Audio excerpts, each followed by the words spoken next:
Hello and welcome to the InPublishing podcast. My name is James Evelegh and I'm the editor of InPublishing. My guest this time is Sajeeda Merali, CEO of the Professional Publishers Association.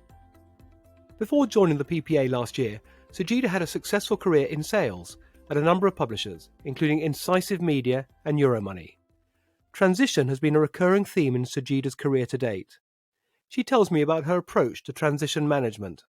I think you can never over-communicate. I mean, you've got to tell people about the end result that you're trying to get to and why all the changes that you're making and, all the sort of tweaks and how you're asking people to work differently and things like that, how it all kind of works towards the end goal. About what the PPA can do to help its publisher members. And then I think just to really help unpack the complicated stuff. And that includes, what happens at a government level as well as, the digital publishing landscape. And I think there's a real kind of acknowledgement that there is power in the collective voice, and that actually members can work together to create a better business environment. And, we want to help that move forward. And why everyone has a responsibility to address the challenges of diversity and inclusion. Everyone can do something, and whether you are a huge multinational or you're a team of three, I think everyone can do something, and it shouldn't be something that's sort of left to HR teams to sort out as a sort of a people problem. I think it has to be something you sort of live and breathe in how you make decisions on pretty much everything, amongst many other things. Before we hear more from Sajeeda, a quick word about our valued sponsors.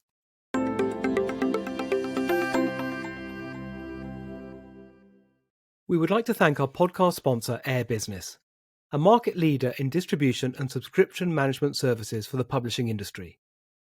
Its end-to-end service includes subscriber acquisition and marketing strategy, worldwide distribution, digital mail and e-commerce fulfillment, and warehouse and freight logistics. For more information, visit airbusiness.com.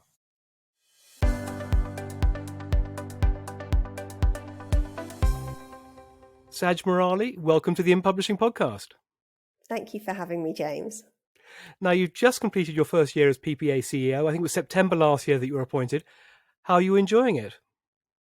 Yes, a year gone by already. 3rd of September, it was back to school day. So I've definitely been learning lots. To go back to your question, I've thoroughly enjoyed it. There's been quite a lot to do. And it's been great to set a new forward-looking strategy around the 3 pillars, so people, product and audience. And really over the course of the year, really seeing how the plan has started to roll out. So things like our steering groups, the different programs of activity, and it was really brought to life at the festival for me earlier in the spring. I mean, it was eye-watering to see what the team achieved, and I'm really lucky to have such an amazing group of people around me with a really varied skill set as well. So we do kind of, all muck in and get things done. But they're all committed to driving value for members. And I think, that's at the core of everything we're trying to do. So it's also been really great to get to know the board. I knew a few of them, but, most of them were very new to me. So they've been incredibly supportive of the new direction and, working closely with Tom Bureau last year and now Nina Wright as PPA's new chair has been absolutely fantastic. So quite a long-winded way of saying it's been a really fantastic first year, and we're firmly in planning mode for 23. So it's good. And is it what you expected? Because it can be very, very different to what you did before, I'm guessing. I think a lot of transferable things. So I do sometimes think about us as a B2B business in a way. We've got members to serve and we need to make sure that they are happy and feel like they're getting value from the product. So similarities, but yeah, there's a whole kind of big portion of the sector that I've been learning a lot about, which I've not had that kind of direct experience in before. So that's been really good. Is that I'm presuming that's the consumer media side, is that right? Yeah. So My first kind of bit into consumer media was when I was at New Statesman Media Group. So obviously New Statesman itself, but they have quite a big lifestyle division as well. So there was some kind of interaction into that sector, but there's a big world out there that I'm still learning. Yeah, I'm still learning about it, so it's good. And would you say from your first experience, well, say it's not first because as you said you did have some experience, but the big difference between consumer and B2B? Do you know what? A lot of the challenges that that they are, I guess, facing are quite similar, right? And I'm sure we'll go through that in the conversation today. But they're kind of they're nuanced according to sort of what they do, right? But a lot of the big themes are very similar, and it just shows when we're sort of running the board meeting. Quite often we do a bit of a pulse check every now and then, and I think it's really apparent that there's more similarities than differences. Okay. And before you were at started at the PPA last September, if you look back at your career to date, what would you pick out as particular highlights? Oh, I don't think there's one highlight as such. I know cliche, but I think each period has probably brought a different highlight for me. So, firstly, I think when I was at Incisive, being able to take on much more partnership approach to sales, being able to see that firsthand, as a salesperson myself at the time, and the growth and creativity as well that we were able to offer by working in that way to what was a fairly dry industry. No offense to all the underwriters and risk managers out there, but it was the business of insurance, right? So being able to get creative in that space and really drive growth was brilliant. I think the people, another one. I've worked with some incredible humans, some of who have positively impacted my career, but also some of those who have given me the opportunity to impact theirs. And I think I'm still in touch with many of them today. And I'd probably say the transformational projects have been a big thing for me. It's given me a lot of personal satisfaction when you take something that's, pretty broken, or you can see that there's so much opportunity, but it's not being unlocked. And, along the way, of course, you have to make some really tough decisions to give it the right environment to thrive. And when you're doing it, you're often questioning, your choices, the decisions that you need to make. And especially when it involves people, it can be really tough and hard. And very much like wading through mud. It can be quite exhausting, but I think when you realize the impact that it's made, it's really rewarding. And I think my time at Euromoney was a major sort of transformational project, probably one I look back on with a lot of pride around what was achieved in an incredibly short space of time.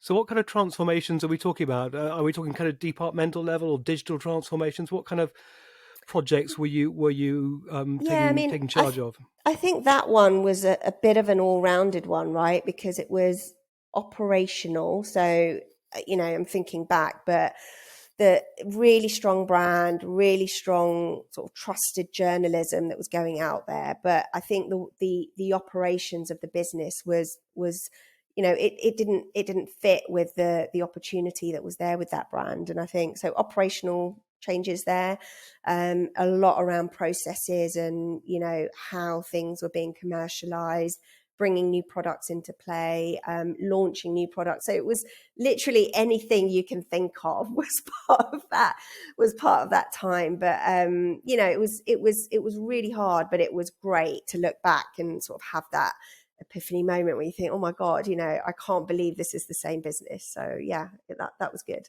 And how do you take people on that journey? Because presumably they're all used to a particular type of work, particular pattern of working. Change can be disruptive and unsettling. How do you get people to come along with you?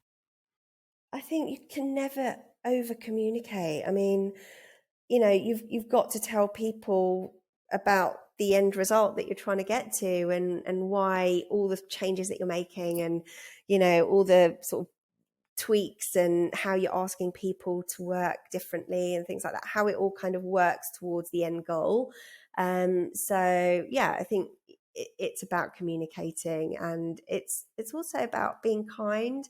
I think, you know, it's a tough time when you're going through transformation, and trying to do that in the nicest way that you can, I suppose, and just realizing that there are people at the end of this. So, yeah. Now, earlier in your career at Incisive, you mentioned them already. You were named Salesperson of the Year, which must have been a thrill. What was your approach to sales? I mean, I think that was a few years ago, but how would you characterize your approach to sales? Oh my God, James, I feel like I feel like you've been going through my CV, and I have. you've LinkedIn is very useful. definitely done your homework.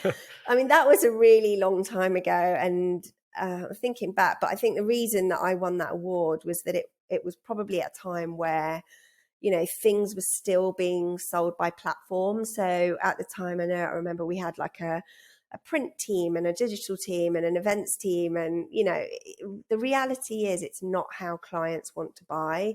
And so, you know, changing it up, it was quite radical at the time, right? It's completely normal now. But at the time, you know, trying to take on a number of accounts and sort of just treat them differently with it. And it ended up driving revenues by quite significant amounts year on year. And I think the other thing that is worth noting actually on that question is I might have been the one that sort of went up and picked up the award, but the reality is, you know, the real commercial people in the team were the product people. So, you know, the editors that were writing such amazing stuff that allowed me to, you know, that created the audience, that allowed it to, you know, that made it possible for me to actually sell.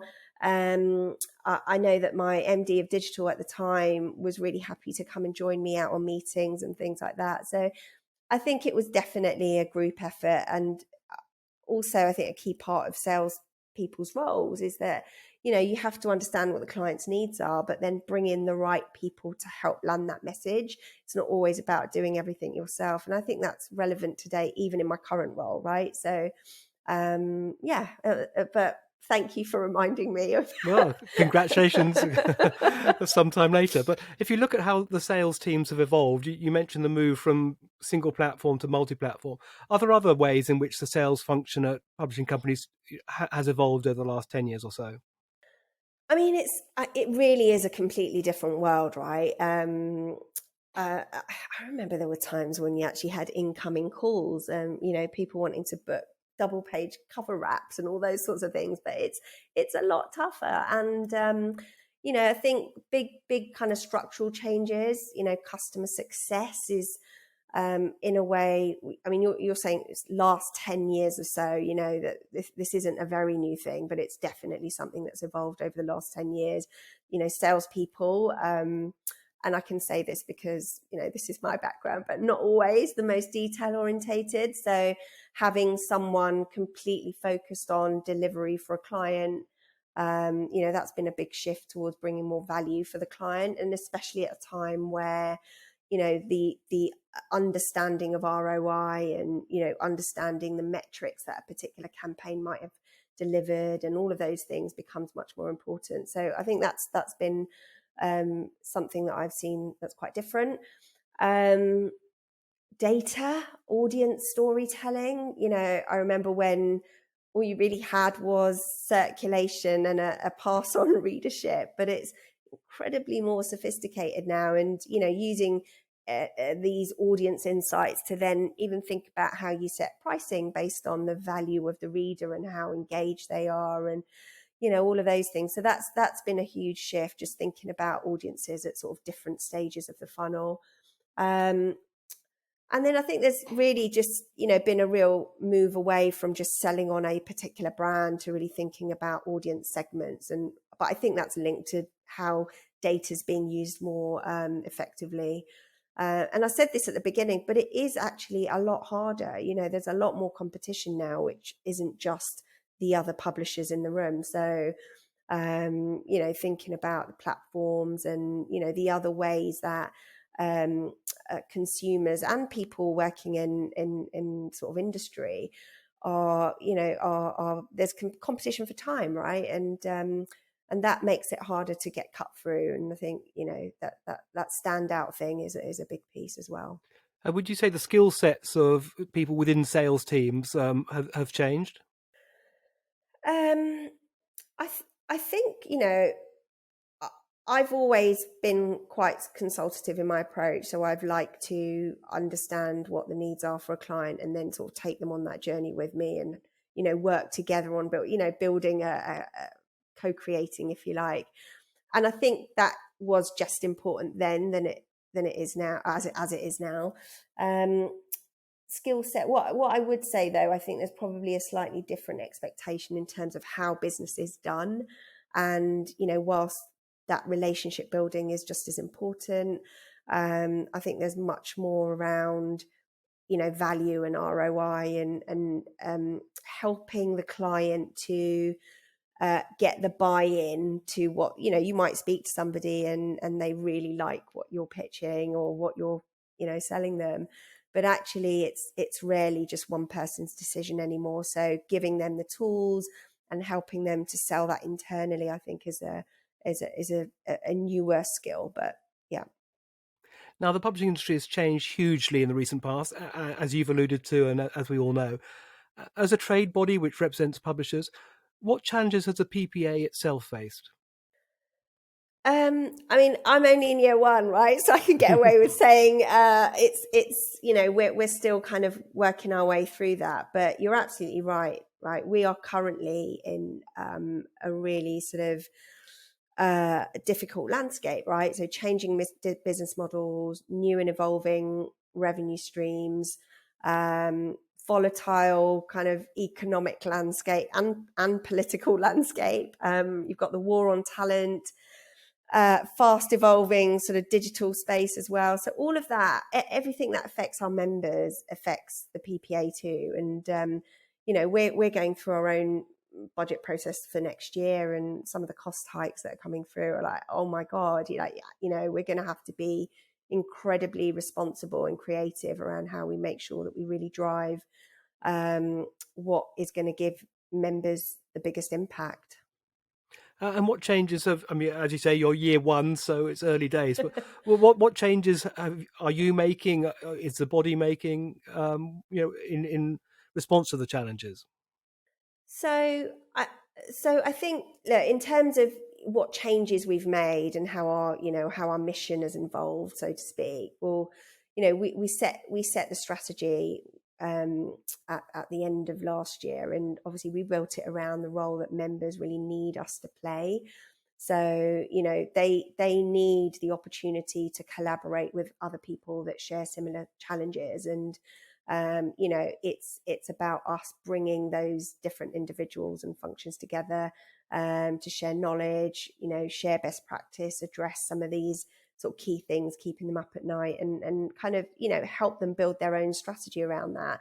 And that's coming into play with the steering groups that we're running and some of the briefings that we've run on very specific topics.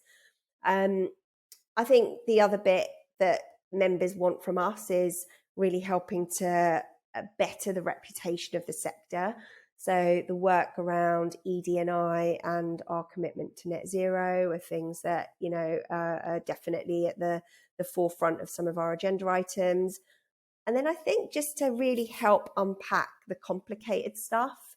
And that includes, what happens at a government level as well as the digital publishing landscape. And I think there's a real kind of acknowledgement that there is power in the collective voice, and that actually members can work together to create a better business environment. And, we want to help that move forward.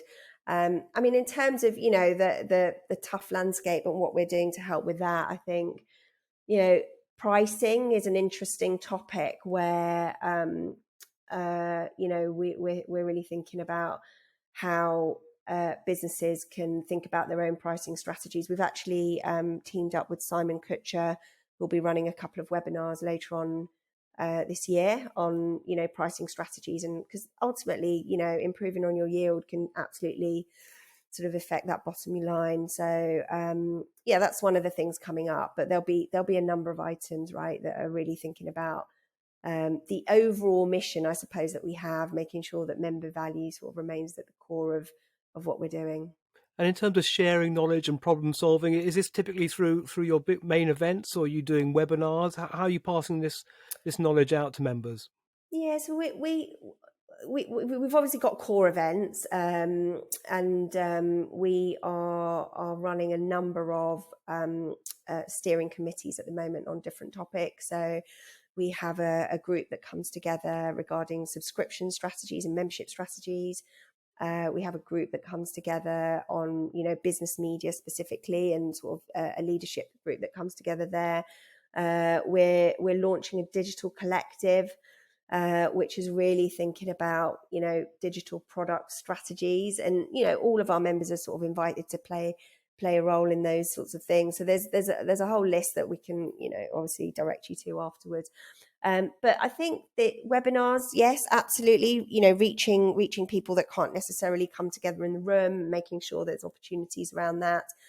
And then really kind of using member feedback to understand, what are the key topics that are needed for us to, unpack and help the membership with. And we're quite agile on that front. So if we think that actually something's really gaining momentum, then, it's okay for us to think, right, okay, well, we could really do a breakfast briefing on this particular topic, or actually there's a round table that we could do on, X topic, or something else on Y. So I think we try and stay quite agile, and we're also very conscious of the fact that we have a really small team. So I am constantly sort of reminding everyone that, it's about what's going to create the biggest impact for our membership. And we have to acknowledge that we can't do everything. So prioritizing those things that are going to create the biggest impact is really important. Now, you mentioned a digital collective. Could you give us a bit more information on that? Is that something in the pipeline, or when's that going to come into effect, and Yeah, what will it involve? so we're running the first sort of we're doing a smaller breakfast in the next few. I'm trying to think the date now. You put me on the spot, but I think coming up in a few weeks' time. But the idea of that is we get a good selection of people from across our membership. So, some large multinational consumer brands, some of the B2B organizations, some independents in the room as well, so that we can really shape what that looks like moving forward. But, product as a topic is coming up more and more. So, we're keen to be driven by what members want. Now, you mentioned ED&I. What would you say is the state of play at the moment when it comes to diversity and inclusion in the publishing sector? Oh, I don't think it's that great. I think, there've been some really good strides that have been made, but there's still a long way to go. And I think the good thing is that we're in the right industry to drive that change, right? We can really we have audiences that we can speak to, and we can, make sure that we use the skill sets in house to kind of translate a message. And but I want to caveat that, because actually some members are at really different stages in their journey, right? So you've got some members that have got completely kind of huge, big D&I teams, and they're rolling things out on a regular basis, and they've got a really clear strategy on what they need to achieve. But there are some members that actually don't have specific teams dedicated to this, and I think something to think about is, everyone can do something. And, whether you are a huge multinational or you're a team of three, I think everyone can do something, and it shouldn't be something that's sort of left to HR teams to sort out as a sort of a people problem. I think, it has to be something you sort of live and breathe in how you make decisions on pretty much everything. Does it tend to be the larger publishers sort of further down the road than smaller publishers, or is the size of the company not a factor? No, not necessarily. I think, I think the bigger publishers definitely have the resources to make that happen. But there's some real innovation sort of taking place within our independent members as well. I went to an event that I was invited to recently, actually, by one member that sort of works in the travel sector, and they've made some really amazing strides to change to drive change within their very specific industry. They're a B2B player. So, there's some really good examples, and it's not about because you're bigger, you can do more, 100% not. And it's really important to get this right. Well, I was about to say, I know it's a very basic question, and I suppose we should all know the answer, but it's important to say it. But so why is it important to get this right?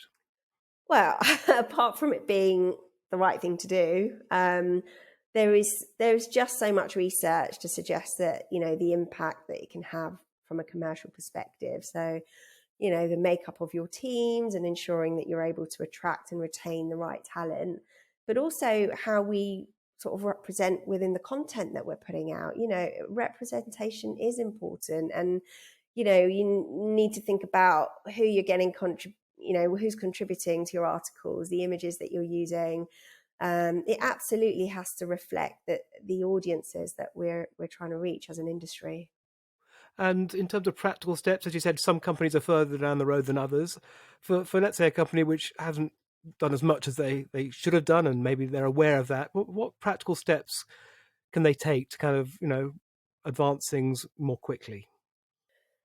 I would say you need to measure it. And that can be really basic in terms of how you measure. It doesn't have to be a complicated sort of tool as such.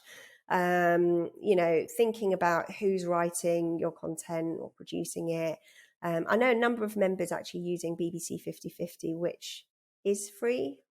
I don't know what the latest is on that, but they were using it to specifically track this, and it was a really simple sort of format, and very easy to use. But it helped businesses to understand progress in that space. And there's a number of other tools out there as well that are available to help you do that.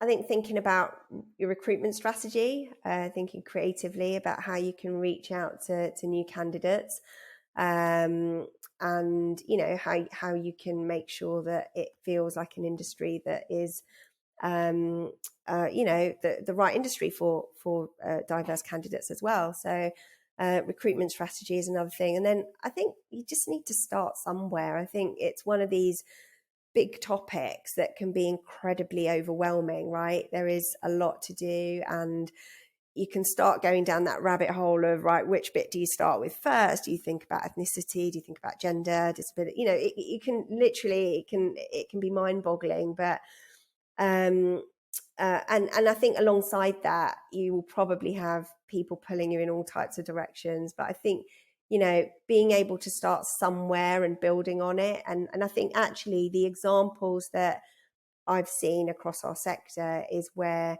that's exactly what's happened, right? So businesses have chosen, actually, we're really going to focus on ethnicity, for example, and go hard on that and really think about the partners that we use on that, and and then moved on to a sort of another area.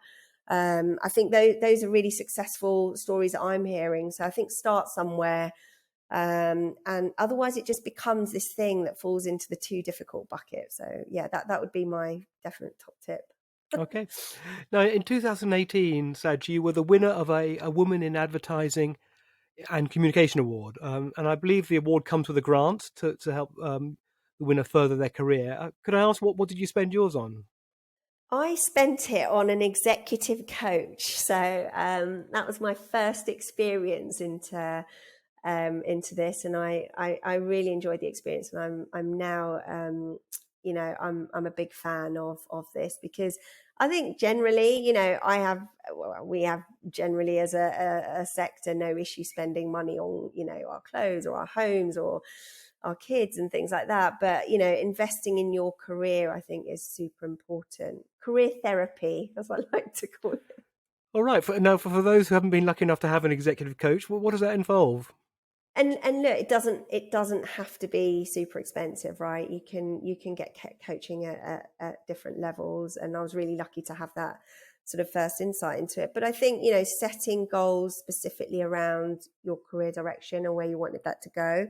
I don't think I ever planned my career. I never gave it that long termist thinking, and so being able to sort of map that out, think about anything that's, you know, potentially getting in your way, that, you know, carving out time, I suppose, to really think about it. We're all really busy, and, you know, you can really get kind of sucked into that cycle of just, you know, you go to work, you come home, you know, do what you do when you come home or whatever, but actually carving out time in your week to think about, all right, you know, how's that going? And, you know, what do I need to dial up in terms of my skill set to make sure I get there? So it helped from that perspective. And you can get that in many ways, right? You could do executive coaching, but there are also a number of amazing networks there that you can sort of lean on as well. So yeah, highly recommend it.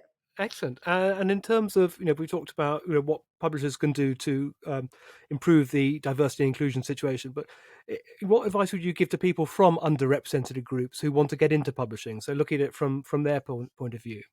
I mean, of course, I'm going to say this, but it's a great industry, and you know, it's a great sector. It offers a broad range of roles.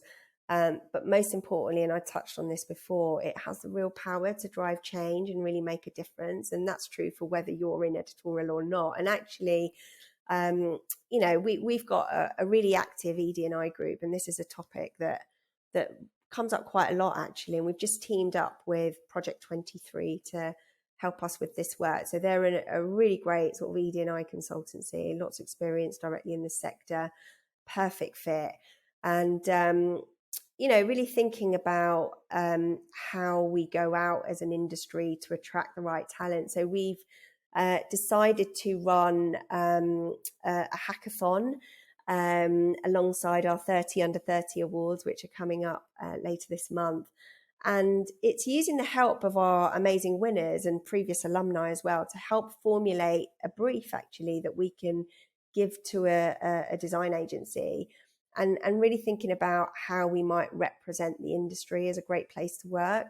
And the reality is, James, you know, if as a collective, the PPA membership can reach 85% of UK's population, that was the last member research told us, you know, wouldn't it be great if we could all use the same messaging to promote the idea of come and work in our sector?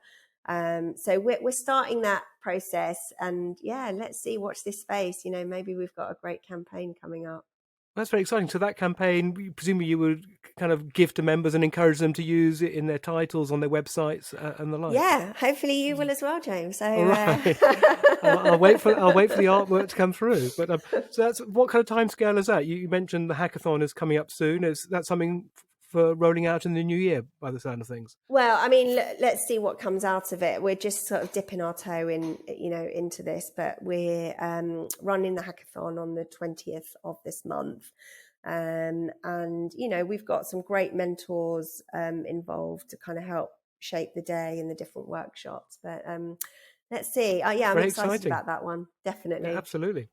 Now, representing the publishing sector to government is one of the PPA's main roles. Could you summarise the PPA's position on two of the big issues at the moment, namely the Digital Markets Unit and the Online Safety Bill? I can try. I can try and summarise it. I mean, look, you know, I want to make this point that we've got a really great public affairs executive that's really happy to kind of speak to members and give them a very kind of broken down update in terms of the intricacies of it. But, you know, hot off the press, he's back from conference season. So let's start with the Online Safety Bill. Now, you know, the Online Safety Bill's progress through Parliament was obviously interrupted by the recent political turmoil, and I'm being kind when I say that. And obviously the new government is now considering changes to the bill to protect free speech, which could result in the removal of contentious, you know, legal but harmful content category from the bill's scope. So, you know, look, I'm a mum of 2 teens, and the reality is that from a personal perspective, I absolutely want my kids to be safe online. But, you know, we do need to make sure that specialist publishers are, you know, they're the ones that are creating that trusted content through really good practice around, you know, good journalism, that they're protected in the same way as recognised news publishers. And, you know, we've had our position supported by a parliamentary joint committee, which really scrutinised that draft bill. So I think, you know, we're definitely at that stage where we appreciate concerns that widening the protections too far could allow bad actors to be protected, and we are now considering amendments which would, you know, give our publishers protection while simultaneously ensuring that malicious content would not be encompassed by those definitions. And you know, if that doesn't happen, that would definitely deny UK citizens access to real trusted quality content on a range of specialist topics. So that's where we are on the online safety bill. And I think your other question was around the DMU. So the government, you know, they promised a draft bill to empower the DMU in the last Queen's speech, but we're yet to see that bill published. And Tory conference obviously happened recently, and the new Culture Secretary, Michelle Donnellan, you know, she promised our public affairs team that the bill is alive and kicking and will be published this parliamentary, but, you know, declined to provide a very specific date. So I guess we're in that space, right, that without firm commitments, there is a fear that the bill could slip. And with an election looming as well, we could run out of parliamentary time. So yeah, that's kind of where we are at the moment. And, you know, it's really important that specialist publishers, the wider media sector, and thousands of UK businesses, you know, they desperately need the DMU to just rebalance that relationship with big tech. And, you know, the PPA is working with a range of businesses to emphasise the benefits this new form of regulation will bring to the economy. So, yeah, you know, unleashing a wave of innovation, lowering prices for millions of consumers at a time when cost of living is a real concern. So yeah, we're kind of wait and see on that one. But I mean, is that a concern? I mean, obviously, all the political turmoil, which we all have read about, and the possibility that these things might be kicked into long grass, or even up to after the next election. I mean, is that a big concern? Well, it's, you know, it's taken its sweet time already. So I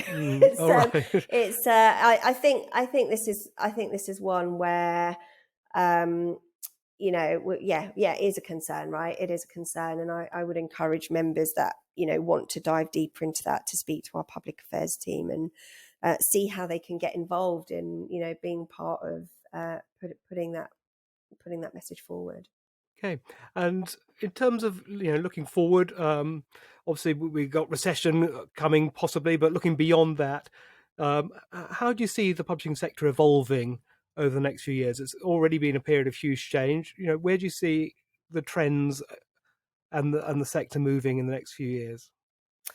So I think, look, we've touched on the cost of living crisis a few times, and it will definitely have an impact on our sector as a whole. And whilst it's difficult, I wish I could give advice on that particular topic, but I can share a little bit about, you know, how we're thinking about our own budgets for next year. So we're preparing a shadow budget, which allows us to be agile and, you know, release spend as we move through the year, depending on sort of, you know, how we're doing.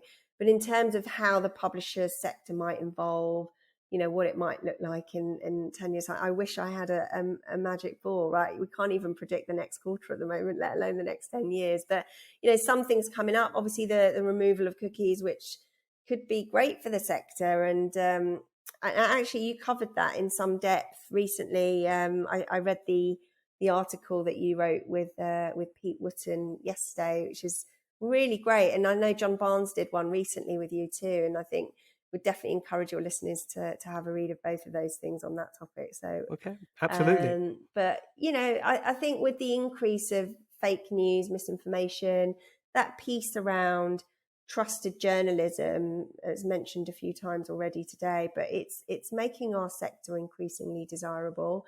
So it'll be good to see how that moves forward. And yeah. I'm assuming you are, but, you know, are you optimistic about the future? I think we're going to have a tough year or so, you know, just kind of moving through the cost of living thing. But I am optimistic, because actually at a time where there's so much misinformation, fake news out there, it just gives that value back to, you know, the value of good journalism. And you know, that's at the heart of what we do at the end of the day, you know, regardless of whether you're writing for a particular sort of passion area, or whether you're writing for a particular industry and you're creating good solid content to help people create strategy around their business strategy. I think either way, there's core kind of journalism and content at the bottom of that, and that's what's bringing back sort of real engaged audiences that's really core to our sector. And in the pipeline, you've already touched on a few things coming up in the next few months, but in the pipeline from the PPA over the next year, is there anything you haven't mentioned, anything else we can look forward to? I'd say more of the same, but we're really keen to sort of step it up a gear. We've got a rebrand that we are rolling out at the later part of this year. I'm refusing to put a date on it, so don't ask me, James. Okay. Oh, that's a shame. We're updating, the kind of the things around websites and templates and all of those things, but really excited about our new look and feel marrying up with the new sort of direction that we're moving in terms of our strategy. I think lots of the same, but hopefully stepping it up. And what would you encourage PPA members to do? You've got a lot of publishers on as members. What would your message be to them?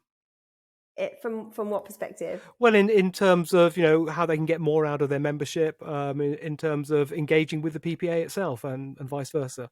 Yeah, I mean, I would say that the value that you get from the PPA is kind of you've got to be in it to win it, so to speak. So the members that we've engaged with this year, I think we're getting incredibly positive feedback around the direction that we're going in. They've given us lots of sort of input in terms of how they want to see that move forward as well. And we want this to be something that belongs to our members as well. So we're working on behalf of them. So come and speak to us and get involved. And finally, Saj, a question we ask all our guests on the podcast: outside of work, how do you relax? Oh, I'm a mum. I'm a working mum with 2 teens. So the reality is I don't get a lot of time to relax, but I do force myself to carve time, and I always feel much better for it afterwards. But I love to play badminton. So I actually play for a local group every Monday, a couple of hours every Monday. So that's good. I love to cook. So I love hosting dinner for my friends and family, and bringing forward new recipes, trying my own spin on things. But the reality is I am a bit of a homebod, and when you've been speaking to people all day, and especially now with the autumn season coming into full swing, cozying up on the sofa, watching a bit of TV, a bit of chocolate is absolutely fine for me. So that sounds good. That sounds good. I must ask you about cooking. What kind of things do you like cooking, and what's your favourite dish, or to prepare, I should say?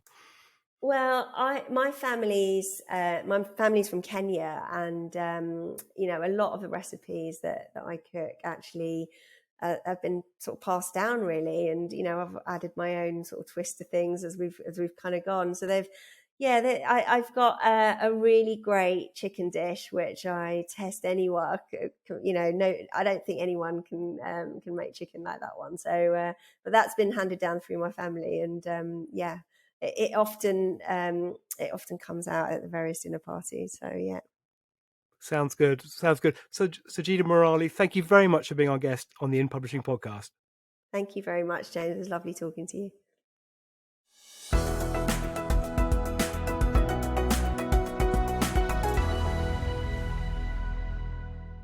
A final word from our valued podcast sponsor.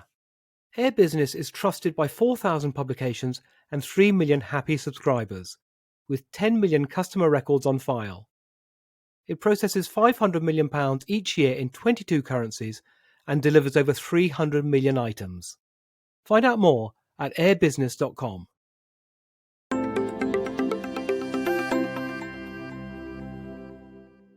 Many thanks to Sajeeda for being our guest this time.